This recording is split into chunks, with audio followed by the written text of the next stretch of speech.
Começando um novo estudo aqui no canal. Hoje vou começar o estudo do livro de Atos dos Apóstolos. O livro de Atos dos Apóstolos, ele está logo após os 4 evangelhos. O evangelho de Mateus, que eu acabei de fazer o estudo, o livro de Lucas, Marcos e João. Então hoje vamos começar o estudo do livro de Atos dos Apóstolos, que foi escrito por Lucas. Lucas, ele foi um médico que foi um dos líderes da igreja primitiva e que ele escreveu tanto o evangelho de Lucas quanto o livro de Atos.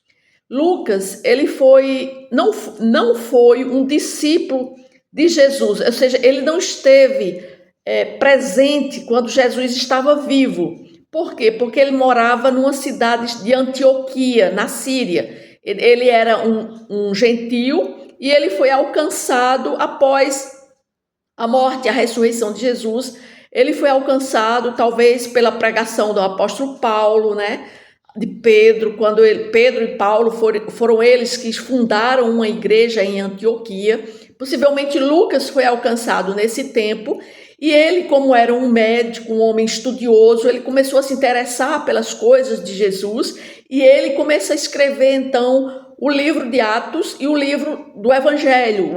Tudo isso foi investigação, ele procurou investigar usando pessoas, testemunhas oculares, para que dessem testemunho da vida de Jesus, e ele escreveu o Evangelho dele, de Lucas, e o Evangelho e o livro de Atos dos Apóstolos. Ele começa esses relatos escrevendo para uma pessoa chamada Teófilo. Não se sabe quem é ao certo essa pessoa chamada Teófilo, mas acredita-se que era uma pessoa influente, uma pessoa de posição e conhecido de Lucas, e ele escreve todos esses relatos para confirmar, para detalhar a vida de Jesus. Então, o livro de Atos foi um livro muito importante, porque ele vai relatar tudo o que aconteceu após a ascensão de Jesus, após a ressurreição de Jesus. Ele começa a relatar tudo o que aconteceu, por isso que o nome é Atos dos Apóstolos, ou seja, atividade dos apóstolos, tudo que eles fizeram após a ressurreição de Jesus. Então Lucas compila todos esses estudos e ele faz esse livro chamado livro Atos dos Apóstolos, né? E outra coisa interessante é que Lucas, ele foi um companheiro de Paulo, né? Nas suas viagens missionárias. Nós vamos ver nas cartas de Paulo, nos livros de Paulo, relatos de Lucas, ou seja, quando o apóstolo Paulo fala lá em Timóteo, em Colossenses, ao médico amado, né? Ou seja, ele possuía estreitos laços de amizade com o apóstolo Paulo, né? E ele era conhecido como o médico amado, né? Por isso que se sabe que ele era médico, né? Também Paulo escreve da fidelidade de Lucas a ele, quando Paulo diz, somente Lucas está comigo, lá em Timóteo, né? Ele fala isso. Ou seja, Lucas escreveu o seu evangelho buscando seguir um método histórico e entrevistou testemunhas oculares, buscou evidências, descreveu os acontecimentos ordenadamente, investigou, né, fatos e fontes, entrevistando, apresentando o resultado de pesquisas. Ou seja, ele era um médico, então ele teve uma bagagem, um conhecimento e um método de investigar, que a gente vê que o livro de Atos é um livro em sequência, ou seja, um livro de uma ordem cronológica. Por isso que o livro de Atos e o Evangelho de Lucas é um livro detalhado, porque ele como médico, ele tem uma linguagem mais rebuscada, né? E tanto que ele usa de termos científicos. Por exemplo, quando ele lá no Evangelho de Lucas, ele usa a respeito daquele homem que estava naquele jantar, daquele fariseu que ele tinha uma doença e ele é colocado diante de Jesus que ele tinha uma doença chamada hidropsia, ou seja, só que Lucas, como médico, é quem sabia que aquele homem tinha essa doença, por isso que ele relata com o nome científico, hidropsia. Então, por isso, todas as características identificam Lucas como médico. E ele faz um detalhamento mais aprofundado nos seus relatos. Então, nós vamos conhecer esse livro escrito por esse homem, por esse médico chamado Lucas, que está em Atos dos Apóstolos. Mas antes, vou fazer uma oração. Senhor Deus Todo-Poderoso, mais uma vez estou aqui, Pai, para começar um estudo da Tua Palavra, Senhor. Me dê sabedoria para que eu possa explicar, para que eu possa levar a Sua Palavra e que as pessoas que possam vir a ver e ouvir, elas possam entender este livro, o livro de Atos, Pai. É o que eu te peço em nome de Jesus. Amém. Então o livro começa dizendo assim: escrevi o primeiro livro, ó Teófilo, ou seja, ele já começa dizendo que a quem ele está escrevendo para essa pessoa chamada Teófilo. Aí diz, relatando todas as coisas que Jesus começou a fazer e a ensinar, até o dia em que, depois de haver dado mandamentos, por intermédio do Espírito Santo aos apóstolos que ele escolhera, ele foi elevado às alturas. Versículo 3 diz, a estes também, depois de ter padecido, se apresentou vivo, com muitas provas incontestáveis, aparecendo-lhes durante 40 dias e falando das coisas concernentes ao reino de Deus. E comendo com eles, determinou-lhes que não se ausentassem de Jerusalém, mas que esperassem a promessa do Pai, a qual disse ele, de mim ouvistes, porque João, na verdade, batizou com água, mas vós sereis batizados com o Espírito Santo, não muito depois destes dias. Ou seja, ele começa já o livro, né, dizendo para quem ele estava escrevendo e mostrando já, dizendo, né, que o que Jesus fez, e dizendo que Jesus ele iria batizar, ele fez uma promessa a João, dizendo que batizaria com o Espírito Santo. No versículo 6, ele começa a falar sobre a ascensão de Jesus. E ele diz, então os que estavam reunidos lhe perguntaram, Senhor, será este o tempo em que restaures o reino a Israel? Ou seja, quando os apóstolos, os discípulos fazem essa pergunta para Jesus, é porque eles estavam pensando a respeito de um reino messiânico que viria para acabar com o reinado do Império Romano, ou seja, os discípulos ainda tinham esse pensamento de que Jesus viria, achavam que Jesus agora ressurreto e viria para ser o rei que iria extirpar o Império Romano, mas só que eles estavam enganados porque Jesus ia ser assunto ao céu. Aí respondeu-lhes Jesus, não vos compete conhecer tempos ou épocas em que o Pai reservou pela sua exclusiva autoridade, mas, aí Jesus diz, vocês agora quem vão receber poder. Quando ele diz, não vos compete conhecer tempos ou épocas, é porque Jesus estava falando da sua segunda vinda, quando ele viria. Mas ele diz, mas vocês agora vão receber poder. Ele diz, mas recebereis poder ao descer sobre vós o Espírito Santo, e vocês sereis minhas testemunhas, tanto em Jerusalém como em toda a Judéia, Samaria, até aos confins da terra. No versículo 9, ditas estas palavras, foi Jesus elevado às alturas, e estando eles com os olhos fitos nos céus, enquanto Jesus subia, eis que 2 varões vestidos de branco se puseram ao lado deles e lhes disseram, varões galileus, por que estáis olhando para as alturas? Esse Jesus que dentre vós foi assunto ao céu, virá do modo como viste subir. Ou seja, aqui quando Jesus sobe aos céus, né? Então, ocorre a ascensão de Jesus, ele foi elevado às alturas, né?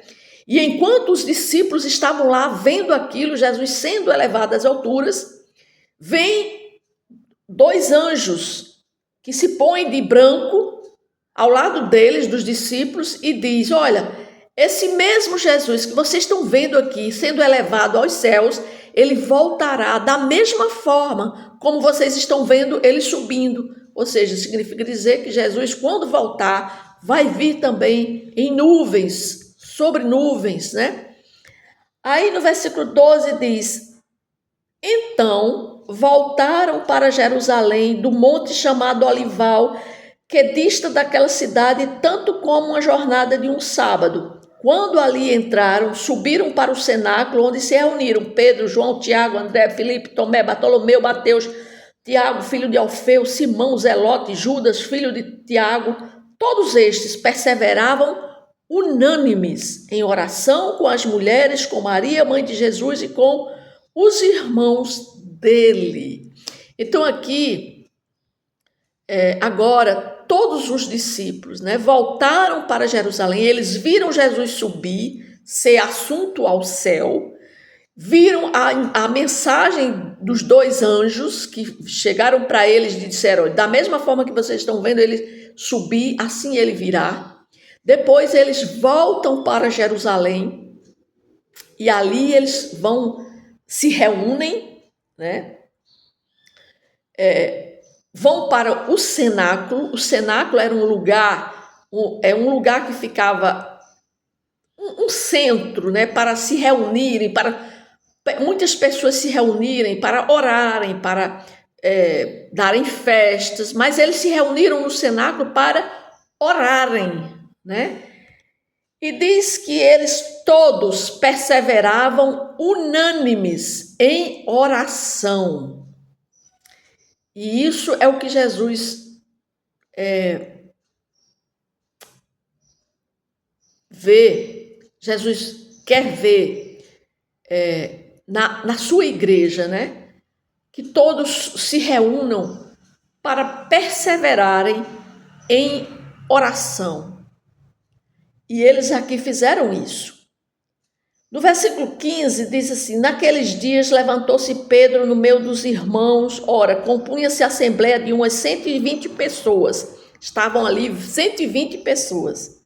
E disse: irmãos, convinha que se cumprisse a escritura que o Espírito Santo proferiu anteriormente por boca de Davi acerca de Judas, que foi o guia daqueles que prenderam Jesus, porque ele era contado entre nós e teve parte neste ministério. Ora, este homem adquiriu um campo com o preço da iniquidade, precipitando-se, rompeu-se pelo meio, e todas as suas entranhas se derramaram. E isto chegou ao conhecimento de todos os habitantes de Jerusalém, de maneira que em sua própria língua esse campo era chamado Aceldama, isto é, campo de sangue, porque está escrito no livro dos Salmos: fique deserta a sua morada e não haja quem nela habite, e tome outro o seu encargo.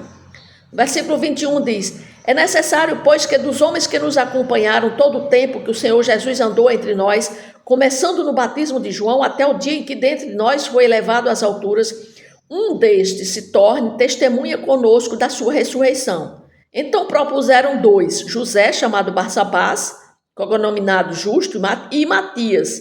E orando disseram: tu, Senhor, que conheces o coração de todos, revela-nos qual destes dois tem escolhido para preencher a vaga neste ministério e apostolado, do qual Judas se transviou, indo para o seu próprio lugar. E os lançaram em sorte, vindo a sorte recair sobre Matias, sendo-lhe então votado lugar com os 11 apóstolos. Então aqui agora nós vamos ver a escolha daquele discípulo que iria ficar no lugar de Judas. E são escolhidos dois: José, chamado o Justo, e Matias. E quando eles jogam a sorte, recai sobre Matias. Então Matias fica no lugar de Judas, né? Então aqui nós vamos ver que no livro de Atos, no capítulo 1, o que é que esse capítulo nos ensina, né? Nos diz que Deus é quem conduz a história.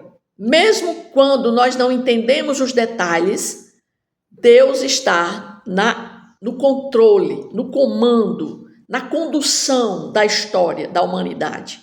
E aqui tudo aconteceu segundo a sua vontade, né? Então a gente vê que a ascensão foi o cumprimento das promessas de Jesus, de Deus, né? Ou seja, Deus, ele profetizou, mandou profetas profetizar que o seu filho viria e que ele iria ser ressurreto, iria ressuscitar, e tudo isso se cumpriu. Aí depois ele vai enviar o seu poder através do Espírito Santo, né? Ou seja, mas isso ele vai primeiro usar pessoas que vão ser os seus discípulos que ficaram. Então ele vai usar essas pessoas que vão ficar na terra, porque ele foi assunto ao céu, né? Os discípulos viram ele sendo assunto aos céus, onde 2 anjos aparecem aos discípulos e dizem a eles que ele, assim como eles viram ele ir, ele também voltaria da mesma forma. E agora ele vai mandar o poder para aqueles 12, né? Ou seja, vai derramar do seu espírito para que essa igreja de Jesus ela seja formada aqui na terra. Por quê? Porque o evangelho agora é para todos, ou seja, Jesus veio para todos. Então, ele agora vai ter que ser proclamado esse evangelho. E a igreja precisa de oração. É tanto que esses discípulos, quando eles saem, voltam para Jerusalém, eles vão para um cenáculo e vão orar unanimemente e perseverando, porque eles sabiam que Jesus tinha dado uma promessa que iria enviar o seu Espírito. Então, eles creram nessa promessa e confiaram em Jesus, e por isso que eles foram se reunir naquele cenáculo. E eles veem que ali está faltando um discípulo, que era justamente o Judas, né, que tinha se desviado, tinha traído Jesus, tinha se suicidado, e agora eles vão procurar uma pessoa para colocar no lugar de Judas. E ali eles escolhem em oração duas pessoas, e a sorte recai sobre Matias. E esse Matias vai ficar no lugar de Judas, né? E ali eles continuam orando, né, até que nós vamos ver a descida do Espírito Santo, que nós vamos ver isto no capítulo 2. Mas isto nós vamos ver que essa perseverança em oração, isso é um exemplo para mim e para você que está me vendo. Nós temos que perseverar em oração. Tudo que nós formos fazer, tudo nós temos que colocar Deus em primeiro lugar e orar a Ele, né? Temos que fazer orações contínuas, sempre perseverando em oração. É isso que Deus quer para a nossa vida. Jesus, ele nos ensina a respeito dessa perseverança na oração. É isso que nós vimos aqui no capítulo 1 do livro de Atos dos Apóstolos. Amém?